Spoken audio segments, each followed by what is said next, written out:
Empathy fatigue is a person's inability to care. It's the negative consequence of repeated exposure to stressful or traumatic events. It can manifest both emotionally or physically. While typically this refers to people working in a compassionate care field, such as healthcare or social work, it can also refer to the apathy that occurs after being expected to care about various issues for a long period. For example, the numbness that occurs from being constantly bombarded with bad news. For those of us who oppose gender ideology, there is often a core of compassion at play. The impact of transitioning, hormones, surgeries, and social changes are immense on an individual, and typically the result of untreated distress, be it from external factors like homophobia and misogyny, or internal ones like depression, anxiety, or PTSD. We are expected to remain calm, kind, and collected despite being threatened in many ways, despite the stupidity, misogyny, and homophobia of our opponents' arguments, and despite the repetitiveness of it all.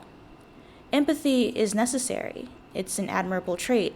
But at a certain point, are we not allowed to just be tired? Tired of saying the same basic arguments, tired of defining woman, tired of arguing points that we all know to be true, tired of pointing out misogyny, homophobia, and sexism and being told that it's our fault for noticing it.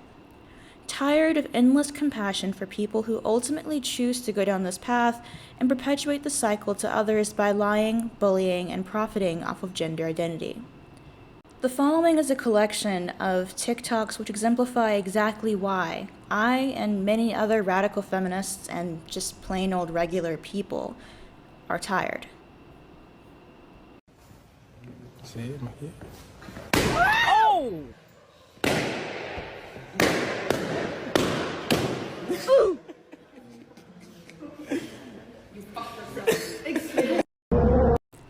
How many times in this channel have I had to say the phrase, sexuality is not activism? Honestly, I've been talking about this for what, going on 5 years now? And it's been the same conversation. Of course, I feel that the majority of people facing pressure to date trans-identified individuals, particularly trans-identified males, are lesbians or women. But the truth is, everyone of all sexualities are being forced to basically say, I see you as the gender you're cosplaying as. Therefore, I will prove it by having sex with you, which at its core is rape rhetoric. And I'm so very tired of having to explain that to people, of having to explain that not explaining your biological sex to someone before you corner them in a bedroom is predatory. I'm tired of explaining that no, it's not bigoted to say, no, you're not my type. I'm so very tired of this conversation, and I'm tired of the women in this video who aren't going to be the ones pressured to date this trans-identified male. So it's very easy for them to make a stand, a very performative stand, because it will never affect them. And to be quite honest, that peer pressure, that unflinching support without thinking it through, I'm tired of it. You can't call yourself uneducated on it because it takes about 5 seconds of thinking to come to the conclusion that some people are straight, some people are gay. Most people are attracted to one sex, and it's not bigoted to admit to that. I don't even know why I panicked so hard. It's okay. It's just hair. I mean, no, it's not. Are you ready? Can I cry about it first? Totally.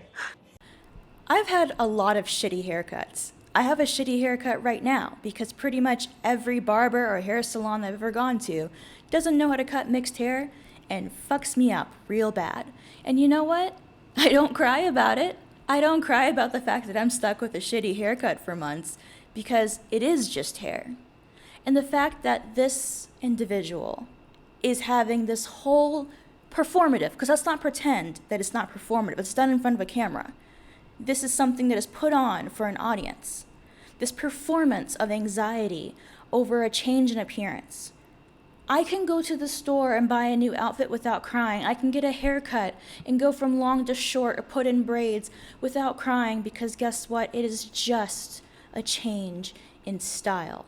And I am so tired of pretending that little clips like these do not illustrate exactly what gender is to these people. For them, gender is appearance. Gender is aesthetic. Gender is the thing that you do to make yourself feel special. And I assure you, You are not.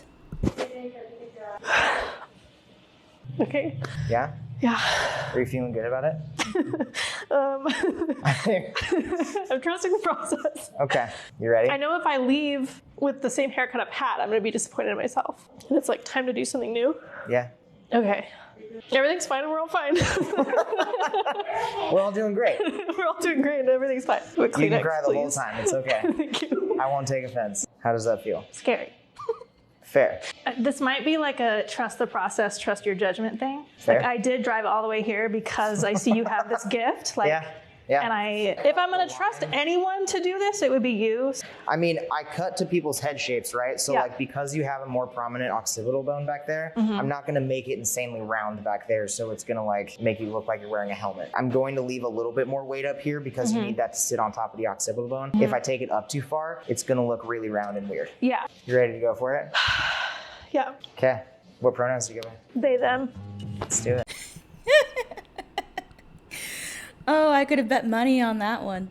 They, them, because of course women can't just have short hair. It's impossible to be female and acknowledge that you're female while wearing flannel and having short hair.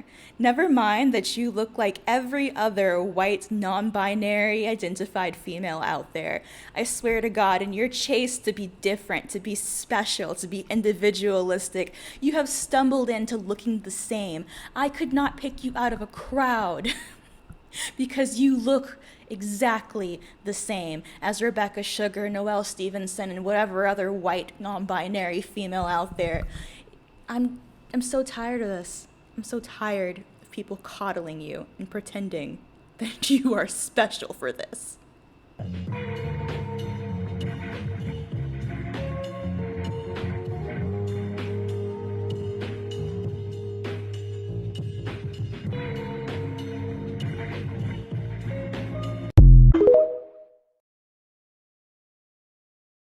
As a trans man, whenever I go to the gym and I'm wearing little shorts, and I tend to wear my shorts pretty short at the gym because I'm gay. No, what you mean is that you are a female who's attracted to men, so a heterosexual, but one who fetishizes gay men and gay relationships, probably because you spend a lot of time reading yaoi and M/ as a teenager, and probably continue to do so today. And therefore, you think all the stereotypes that other women who fetishize those relationships write are the things that gay men do, and yeah, you could have cut all that down to just, I'm a straight woman fetishizing gay men. When I wear my little shorts to the gym, I always make sure that if I have a Band-Aid on my thigh from doing my T-shot, that I take it off before I go to the gym. Not because I think guys will see it and assume I'm transgender, but I'm like, guys might see the Band-Aid on my thigh, know that it's from doing testosterone, and assume that I'm doing testosterone as a steroid, which would be completely embarrassing given my physique. Now, I'm not a man, nor do I date them, but I have been in the company of many men, and I can assure you that straight men are not looking at other men that closely to notice your Band-Aid, nor are they thinking about testosterone or assuming all the things that you're assuming they're assuming. In fact, they're not thinking about you at all. If they notice you, they're thinking, that's a very weird short man, and they're moving on with their day. It is cases like this that have me thinking, have you met a man before? Have you, talked to one in, a closed environment where, they're completely honest about what they're thinking? Because, I'm gonna be real here, there's plenty of great guys out there who are, people with thoughts and emotions and stuff, but the amount of men who will open up about the most outrageous things that you wouldn't expect as a woman, it's pretty high. And if I, as a lesbian, can be privy to this knowledge with just being in the proximity of a man who views you as man adjacent, I just feel like you've never actually talked to a man before to understand how they actually think. Men in the audience, please tell me what you think on this one. Like, imagine seeing me, who's not big. Like, I'm not big. I'm working on it, but I'm not, I'm not I'm juicing levels of muscle. I don't want guys to see me at the gym, see my little Band-Aid, and be like, that guy is taking steroids? That's embarrassing. Plus, I tend to use, little novelty Band-Aids. I don't want guys at the gym to look at me and say, this weird little gay guy is wearing a dinosaur Band-Aid over where he does his steroids, and his muscles are not even that big. I would literally rather tell each and every single one of the men in the gym that I'm transgender than have them think that I'm being a freak about doing steroids. Kristen McKay wanted to pamper herself, get her nails and makeup done, but when she went to a salon, she says she was turned away. She believes it was because she's transgender. I felt like I was a piece of garbage. I was worthless. She said, I don't do men. I said, I'm not a man, I'm a woman, I'm a transgender. So let me translate for you here. Man goes to a cosmetician who says, I'm not comfortable doing services to a man. And man says, no, I am a woman, really. I'm a man with a fetish, but that makes me a woman. And she's like, no, I'm still uncomfortable. And he says, you're infringing on my rights. And instead of going to a different salon, I will just harass you, because that is the obvious solution to my problem, harassing a woman. Despite that, she says she would still refuse service. It is discrimination. And I'm a human being. I have rights. And people should know what people's rights are. And if you're going to run a business, you should know what rights are. And what right is that? The right to get your nails done? What about her rights? Her rights to feeling safe? Her rights to being able to choose her clientele? They are allowed to decline clients if they feel unsafe. That goes for pretty much any field where you're working closely with clients. We just want to live our life happy, just like the rest of us. Carrie works in a small private business as the only employee. Knowing that Kristen is transgender does not change the fact she does not feel safe and secure in a room alone with her without others around. McFadden also says McKay is often standing on the street near where she parks her car and was uneasy when she showed up to her work. Meanwhile, McKay has now filed a complaint with the PEI Human Rights Commission.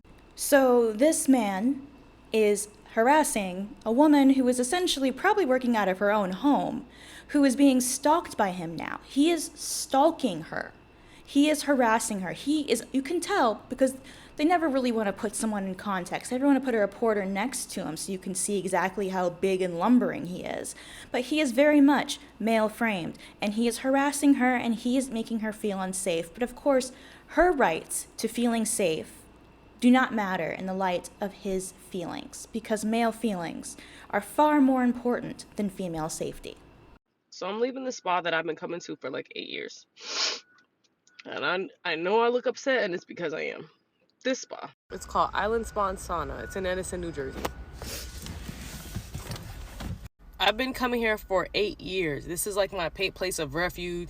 It's where I come to relax after like a crazy week or after a very stressful incident, or where I come to just clear my mind, and just, yeah.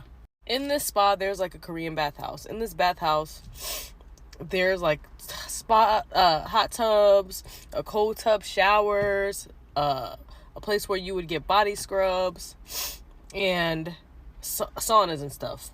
My typical routine is to come in, soak in the hot tub, go get a massage, come back, soak in the hot tub, go have lunch.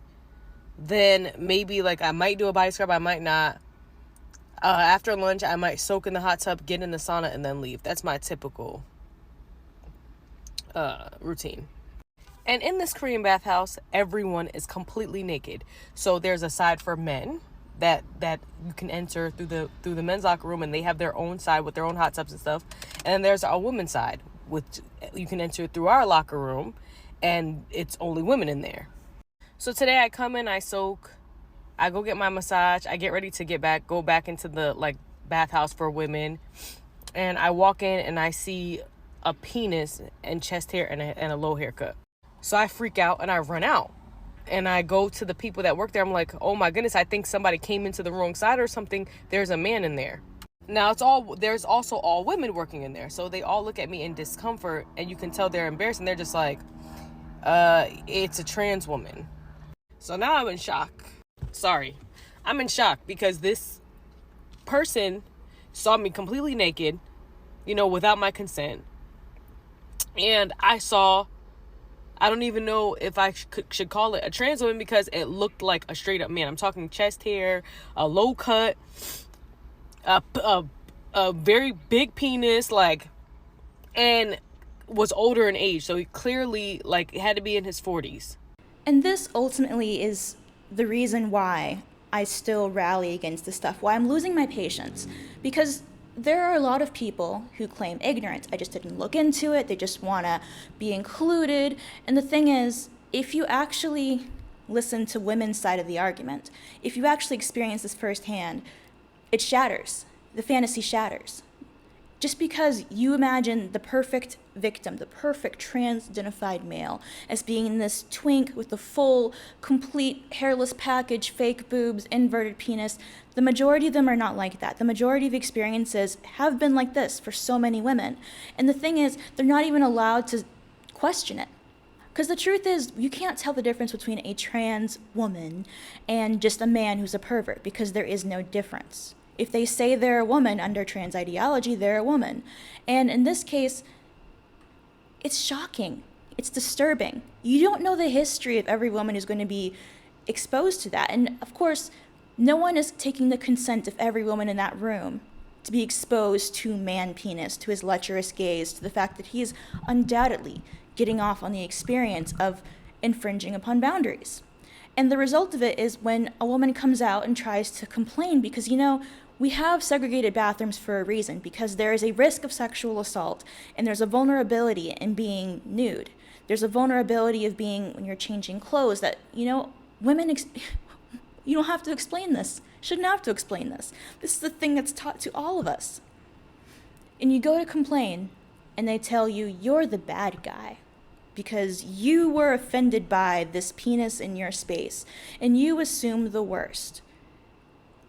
But in years past, if there was a male in a female space, you could assume the worst. Now you're being told to ignore that instinct, to ignore that intuition, because he has gender feelings, and the law says if you say female, you're a woman. And you can tell the spa workers are like torn, because you could tell they're uncomfortable, and he's walking around, penis swinging, and they're like, well, if someone identifies as a trans person, we legally can't make them leave. So I'm crying at this point. Because at that point, I've been coming here for 8 years, and this is one of my safe spaces, like where I go to like unwind and everything. And it's like, just that quick, my safe space just became unsafe. And I almost felt like, I don't know, I'm trying to wrap my head around my feelings. I kind of feel like something very private to me was taken from me without my consent. And when I say something very private, meaning my body, like, I shouldn't have to be in spaces where men have full access to me naked without my consent, and vice versa. So I'm crying, and the manager, you could tell, is very apologetic. They feel bad because they're like, legally, New Jersey law, there's nothing we could do. So they're like, we'll comp your admission fee and we'll comp your food, but we'll just charge you for your massage. So I immediately get dressed, and I leave, and I'm at the front desk, like, and I'm embarrassed that I'm crying, because I'm like, this shouldn't feel this like intrusive, but like I felt like, I don't know, I felt embarrassed because we're kind of like conditioned to feel like, oh, everything's transphobic, like me even feeling this way is transphobic. But I was very, very uncomfortable, like, and I just feel like I have the right to feel that way. So I don't know if I have like $500 with the gift cards here. I come here, like I said, I've been coming here consistently for 8 years. I come here, I do my yoga when they have yoga sessions, like, so it's just, I don't know. Help me to wrap my head around this, guys. Like, am I bugging right now? There are a million examples out there. A million. I could find so many hours full of TikToks, and that's why this channel still has so many. Every video I pull through new TikToks. I never run out, because there are so many cases of stupidity, of ignorance, of circular reasoning, of heartbreak and boundary breaking, just like this. And it's so very difficult to remain calm, composed, forgiving, kind in the face of the reality of this. Earlier this year, in February, my cousin died in a car accident. He hit an icy patch, his car caught fire, and he was dead instantly. And I distinctly remember the sense of wrongness when I came home that day. There was toast left on the table, and my mother never leaves anything out. But I didn't know what it was until later, when my dad called and unceremoniously told me that the kid I grew up with had died, age 19. And that night, normally I cooked, but we went out for dinner, for whatever reason, to a sports bar, and I hate crying in public. I don't know about you, but I hate the vulnerability of crying in front of other people, period. So, as I struggled not to cry at the dinner table, I went to the women's bathroom. And inside the bathroom, there were voices. I'm sitting in a stall, stifling down sobs, and just outside, I hear a man and a woman conversing, joking, making little sexy jokes to each other in the women's bathroom. And there was such a sense of being impeded upon and having some unspoken but previously there boundaries shattered. Because yes, we didn't interact. I didn't see him. But the fact was, I knew that I wasn't alone, that I was there in the presence of a man. And I'm sorry, some people will not understand that, will not understand why it bothered me so much that there was a man in that space, and it probably wouldn't have bothered me as much if there was a woman. But it did. And that situation is one that we see so many women face, be it in dressing rooms, changing rooms, gyms, spas, everywhere. There's no escaping this. Turn on the TV, can't escape it. Open up social media, can't escape it. Try to read a damn book, can't escape it. This stuff is everywhere. There is no escape from this problem.